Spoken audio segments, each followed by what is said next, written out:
Ding, ding, ding, ding, ding. Ik heb gewoon elke dag niet.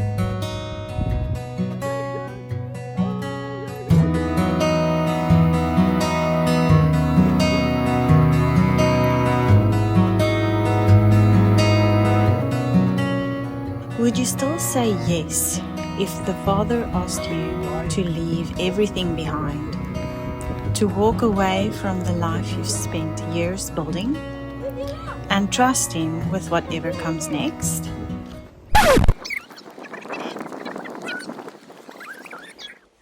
Sometimes we read stories like that in the Bible and think they're stories from another time, but sometimes God still asks us to take a step of faith when we can't see what's waiting on the other side.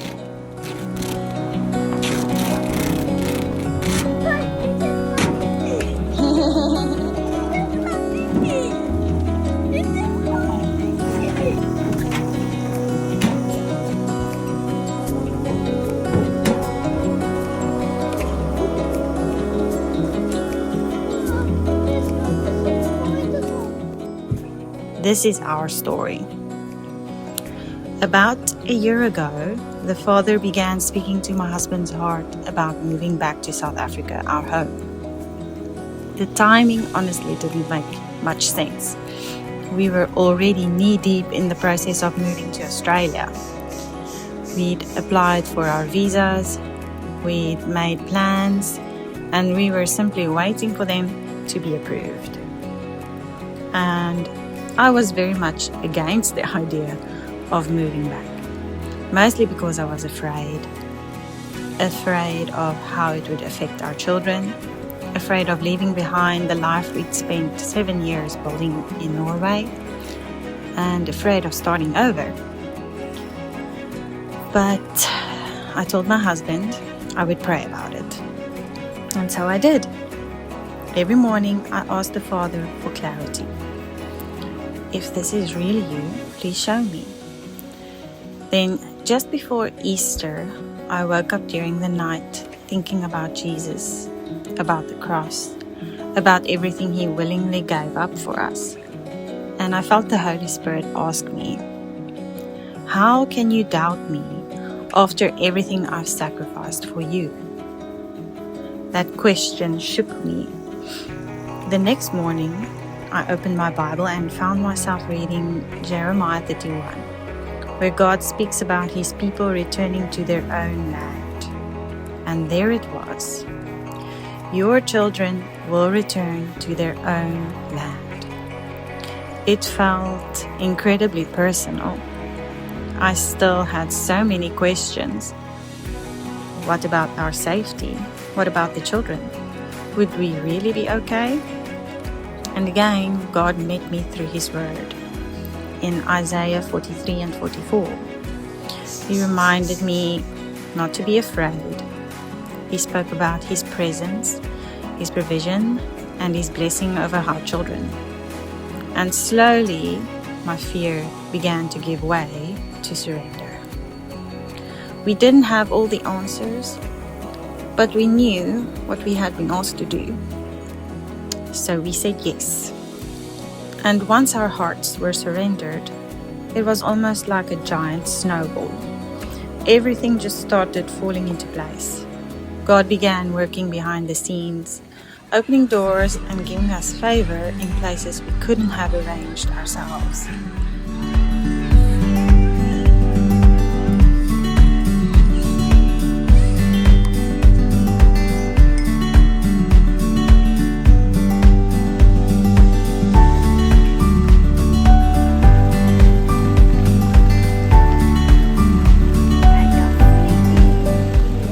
We spent our entire summer selling and donating almost everything we owned. Our house, car, our furniture, the things we collected over 7 years of building a life in Norway. Until eventually we were left with just a few suitcases. And somehow we were okay. Because we knew we were exactly where God had asked us to be.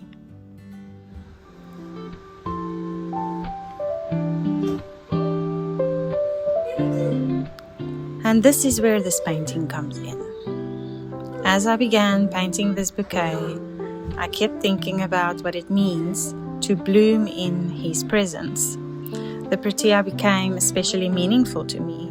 It's South Africa's national flower, a little reminder of home. But the more I painted, the more I realized that this painting wasn't really about flowers. It was about what happens when we surrender, when we stop trying to control the outcome and choose to remain close to the one who does. These flowers aren't reaching toward the light. They are carrying light within them. And I think that's what happens when we spend time in God's presence. He begins to change us from the inside out. We don't bloom because everything around us is perfect. We bloom because we are rooted in Him. And that's something I'm learning in this new season of our lives.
Coming back to South Africa hasn't meant that everything is suddenly easy.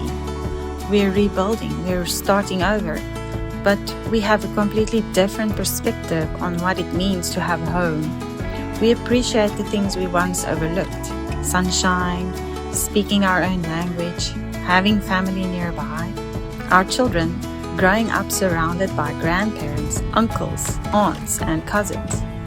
The simple things have become incredibly precious, and perhaps that's one of the greatest gifts obedience has given us: a deeper appreciation for what was already right in front of us.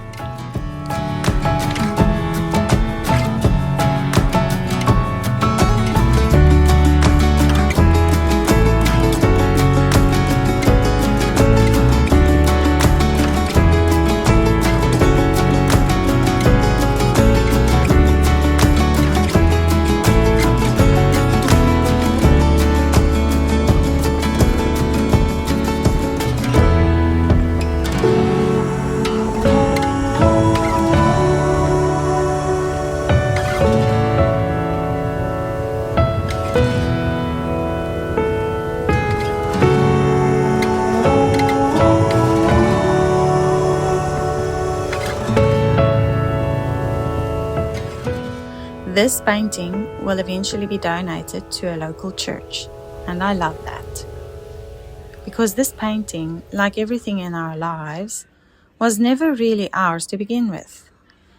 It's just something we've been entrusted with, a reminder of where we've come from, a reminder of God's faithfulness, and a reminder that when He calls us to surrender, He isn't taking us somewhere without purpose. Sometimes He's simply asking us to trust Him enough to let go. So, would we do it again? Would we choose obedience over fear? And if it cost us everything, after everything we've experienced, yes. Because we've learned that nothing we leave behind can compare to what we find in His presence.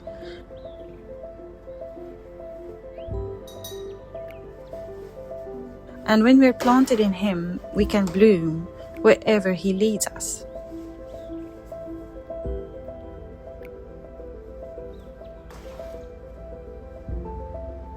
So thank you for watching and listening to this video. I hope this brings you some encouragement, and I hope I'll see you in the next one.